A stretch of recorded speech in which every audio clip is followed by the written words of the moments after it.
Finally दोस्तों मैं फिर आ चुका हूँ भोजपुरी के दबंग स्टार खेसारी लाल यादव का जानकारी लेकर। मैं श्रवण कुमार। जो मेरे चैनल को सब्सक्राइब नहीं किए हैं सब्सक्राइब करें। भोजपुरी का हर एक खबर सबसे पहले मेरे चैनल से आता है। जी हाँ दोस्तों, भोजपुरी के दबंग स्टार खेसारी लाल यादव का एक बहुत ही बड़ा जानकारी लेकर मैं आया हुआ हूँ, जो कि खेसारी लाल यादव का चैता सॉन्ग का पोस्टर आज शाम तक या कल सुबह तक गाने का पोस्टर लॉन्च कर दिया जाएगा, जो कि बहुत ही बवाल सॉन्ग होने वाला VR म्यूजिक के यूट्यूब चैनल से आने वाला है।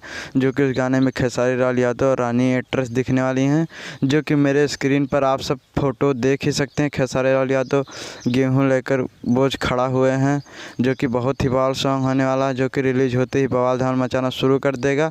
यहाँ दोस्तों एक जानकारी मैं और सबको दे देना चाहता हूँ। खेसारी लाल यादव का 3 चहेता सॉन्ग आने वाला है, जो कि बहुत ही ज़बरदस्त सॉन्ग होने वाला, जो कि रिलीज होते ही बवाल धमाल मचाना शुरू कर देगा। जो कि दोस्तों मीडिया के मुताबिक बताया जा रहा है गाना आज या कल में पोस्टर लॉन्च कर दिया जाएगा, और तीनों गाना एक सप्ताह के अंदर अंदर उस गाने दूसरे गाने का भी पोस्टर आ जाएगा। यहाँ दोस्तों फिर मिलेंगे आप सबको नई वीडियो के साथ। धन्यवाद दोस्तों।